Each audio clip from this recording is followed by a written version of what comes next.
Welcome to Powerful Programmer Series. Okay, welcome back. This is part 2 of our 11 terms for programmers, every programmer should know. Right here, we're at an array. An array is a simple data structure that contains multiple elements of the same data type. For example, here would be an integer array, which has elements 2, 4, 8, 12, 16, and 18. It's important to know that every array has a set of indexes that starts at 0 and goes all the way up to the size of the array minus 1. For example, this array is of size 6 and it has indexes from 0 to 5. So let's say I want to access the number at index 2. I go to index 2 and right there is 8. So that's array is like the simplest data structure we can define right now if you're programming one student. Some more info on data structures.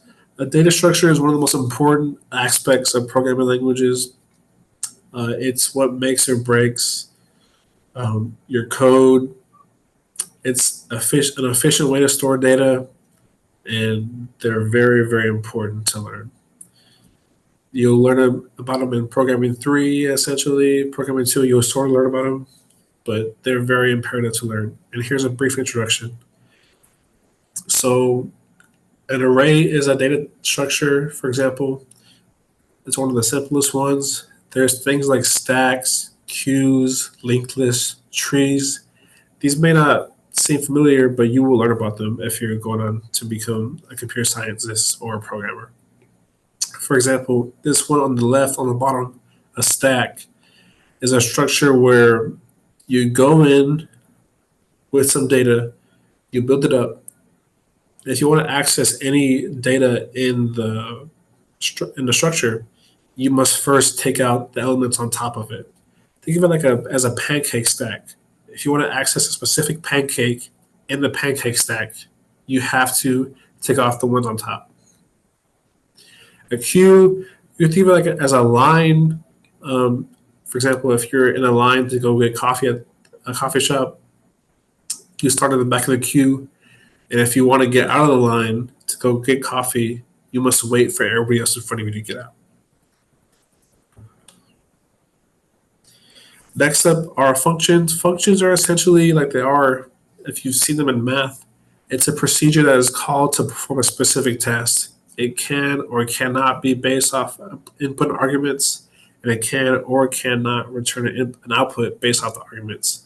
What that means is that a function is there to do a specific task, essentially. If I had a function, like say on top, that returns to me the max of two numbers, I give it two inputs, it returns to me one output. I could have a function where all it does is just print the word high, the string high, and that would be a valid function.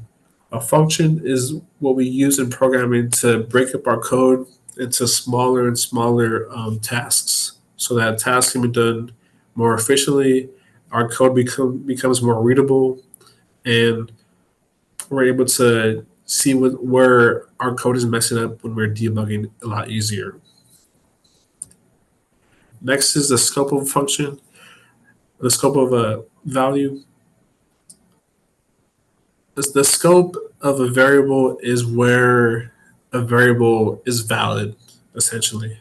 So, for example, the easiest way to think about it for most programming languages is that your variable is only going to be valid in the brackets that it's contained within. For example, in a for loop, if you declare a variable there, x, it will not be valid in the rest of your program because its scope only lies within the for loop.